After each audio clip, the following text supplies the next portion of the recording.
Salut tout le monde, c'est Ferdinand Félix et bienvenue sur ma chaîne. Aujourd'hui, on plonge dans le grand bain de l'histoire pour un voyage mouvementé à travers les moments les plus fous, les plus improbables, les plus marquants que l'humanité ait connus. Attachez vos ceintures, on va traverser les époques, des gladiateurs romains aux révolutions numériques, en passant par des guerres mondiales et des inventions révolutionnaires. Si vous êtes prêts à explorer le passé pour mieux comprendre le présent, abonnez-vous à la chaîne et activez les notifications pour ne rien manquer des prochaines vidéos. Restez bien jusqu'à la fin, parce que je vous réserve une petite surprise.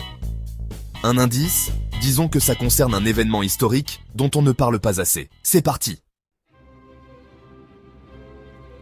Imaginez un peu, Rome, capitale d'un empire gigantesque, la ville éternelle, mise à genoux. Une ville qui a vu naître tant de légendes, de mythes et d'histoires incroyables. Ses rues pavées, ses temples majestueux, ses forums animés, tout cela n'est plus que ruines et souvenirs. On parle ici d'une civilisation qui a dominé le monde pendant des siècles, avec ses légions, ses empereurs, ses gladiateurs. Une puissance militaire et culturelle sans égale, qui a laissé une empreinte indélébile sur l'histoire de l'humanité. Et puis, patatras, tout s'effondre. Les bâtiments qui semblaient indestructibles se sont écroulés. Les institutions qui paraissaient éternelles se sont désintégrées. C'est comme si le cœur même de l'Empire avait cessé de battre. Les invasions barbares, les luttes de pouvoir, la corruption, tout ça a rongé l'Empire de l'intérieur. Les ennemis aux portes, les trahisons au sein même du Sénat, tout cela a contribué à la chute inévitable de cette grande civilisation. C'est un peu comme un Jenga géant. Tu retires seulement les mauvaises pièces et paf! Tout s'écroule. Chaque décision, chaque erreur a affaibli un peu plus l'édifice jusqu'à ce qu'il ne puisse plus tenir debout. La chute de Rome, c'est la fin d'un monde et le début d'un autre. Une transition douloureuse mais nécessaire qui a ouvert la voie à de nouvelles dynamiques et à une réorganisation complète de l'Europe. C'est le Moyen-Âge qui pointe le bout de son nez, avec ses chevaliers, ses châteaux forts et... bon, on ne va pas se mentir, c'est un peu moins glamour que Rome. Mais c'est aussi une époque fascinante, pleine de mystères et de découvertes. Mais c'est aussi une période de grands bouleversements, de nouvelles idées, de nouvelles religions. Une époque où l'humanité a dû réapprendre, réinventer et s'adapter à un monde en constante évolution. Bref, la chute de Rome, c'est un tournant majeur dans l'histoire de l'humanité. Un moment charnière qui a redéfini les contours de notre monde et qui continue de fasciner les historiens et les passionnés d'histoire. 1492, Christophe Colomb met les voiles vers l'ouest, persuadé de trouver une nouvelle route vers les Indes. Il est convaincu que cette route maritime lui permettra de découvrir des richesses inestimables et d'ouvrir de nouvelles voies commerciales pour l'Espagne.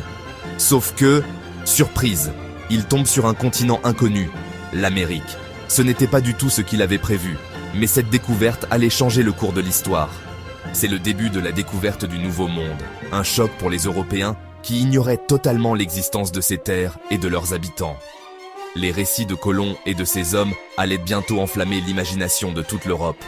Imaginez un peu, de nouvelles cultures, de nouvelles plantes, de nouveaux animaux. Les Européens étaient émerveillés par la diversité et la richesse de ce qu'ils découvraient. C'est comme découvrir un nouveau jeu vidéo avec des niveaux jamais vus. Chaque exploration apportait son lot de surprises et de découvertes fascinantes.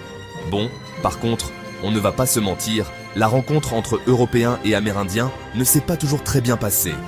Les Européens ont apporté avec eux des maladies dévastatrices et des conflits violents. Maladies, guerres, esclavage. C'est une page sombre de l'histoire. Les conséquences pour les peuples indigènes ont été tragiques et dévastatrices.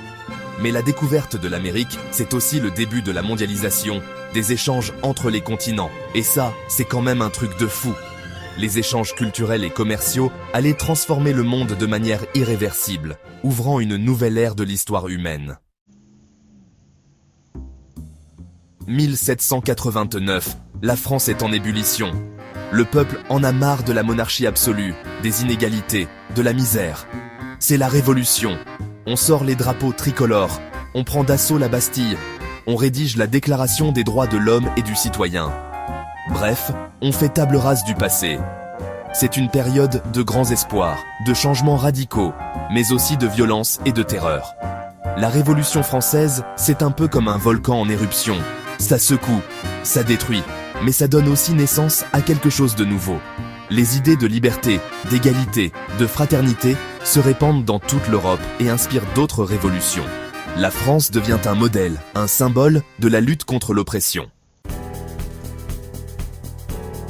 Chapitre 4. Titre: Gutenberg et l'imprimerie. Le savoir à la portée de tous, ou presque. Avant Gutenberg, les livres étaient copiés à la main par des moines, un travail de titan.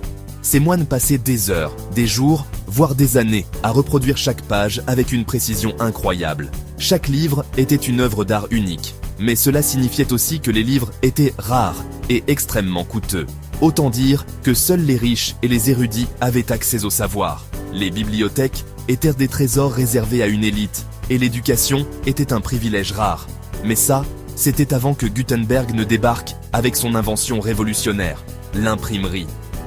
Johannes Gutenberg, avec son génie, a changé le cours de l'histoire en introduisant la presse à imprimer à caractère mobile. Grâce à des caractères mobiles en métal, on peut désormais imprimer des livres en masse et à moindre coût. Cette innovation a permis de produire des livres beaucoup plus rapidement et en plus grande quantité. C'est une révolution culturelle sans précédent. Les livres, autrefois rares et précieux, deviennent accessibles à un public beaucoup plus large. Les livres se diffusent plus rapidement, plus largement. Les idées et les connaissances voyagent à travers les frontières et les générations. Le savoir se démocratise, les idées circulent plus facilement. Les gens ordinaires peuvent enfin accéder à l'éducation et à l'information. L'imprimerie, c'est un peu comme l'ancêtre d'Internet, un outil de communication révolutionnaire qui a permis de diffuser le savoir à grande échelle. Elle a ouvert la voie à la Renaissance, à la Réforme et à tant d'autres mouvements intellectuels et culturels qui ont façonné notre monde moderne. Chapitre 5. Titre: La Première Guerre mondiale. Le monde s'embrase. 1914, un événement tragique met le feu aux poudres, l'assassinat de l'archiduc François Ferdinand. C'est le début de la Première Guerre mondiale, un conflit d'une violence inouïe qui va embraser l'Europe et le monde entier. Des millions de soldats s'affrontent dans les tranchées, dans des conditions effroyables. Les armes nouvelles, comme les mitrailleuses et les gaz de combat, font des ravages. La Première Guerre mondiale, c'est un traumatisme pour l'humanité. Un conflit meurtrier qui laissera des traces profondes dans l'histoire et qui préparera le terrain pour la Seconde Guerre mondiale. Chapitre 6. Titre: La Seconde Guerre mondiale. L'ombre nazie sur le monde. 1939, l'Allemagne nazie envahit la Pologne. C'est le début de la Seconde Guerre mondiale, un conflit encore plus meurtrier que le précédent. Le monde entier est plongé dans l'horreur. Bombardements, génocides, camps de concentration. Les atrocités commises par les nazis marquent à jamais l'histoire de l'humanité. Mais la Seconde Guerre mondiale, c'est aussi la résistance face à la barbarie, le courage des soldats alliés, la victoire finale contre le nazisme. C'est un conflit qui a bouleversé l'ordre mondial, avec l'émergence des États-Unis et de l'URSS comme superpuissance. Chapitre 7. Le mur de Berlin tombe. La fin d'une époque. 1989. Un événement historique marque la fin de la guerre froide, la chute du mur de Berlin. Construit en 1961 pour séparer Berlin-Est de Berlin-Ouest, le mur était devenu le symbole de la division du monde en deux blocs. Sa chute est accueillie avec joie et soulagement dans le monde entier. C'est le début d'une nouvelle ère, marquée par la fin de la guerre froide et l'espoir d'un monde plus uni. Un petit pas pour l'homme, un grand pas pour l'humanité. L'homme sur la Lune. 20 juillet 1969, le monde entier retient son souffle. Neil Armstrong pose le pied sur la Lune et prononce ces mots restés célèbres. C'est un petit pas pour l'homme, un grand pas pour l'humanité. L'alunissage d'Apollo 11 est un exploit technologique et humain sans précédent. C'est le couronnement de la course à l'espace qui opposait les États-Unis à l'URSS. Cet événement historique marque l'entrée de l'humanité dans l'ère spatiale et ouvre la voie à de nouvelles explorations. La grippe espagnole, la pandémie oubliée. En 1918, alors que le monde se remet à peine de la Première Guerre mondiale, une nouvelle menace invisible se propage, la grippe espagnole.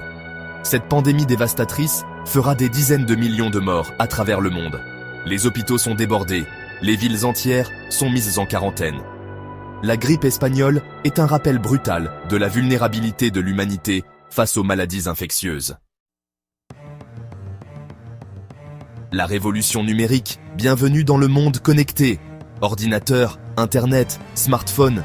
Depuis quelques décennies, le numérique a envahi nos vies et transformé notre façon de vivre, de travailler, de communiquer. La révolution numérique a eu un impact considérable sur tous les aspects de notre société.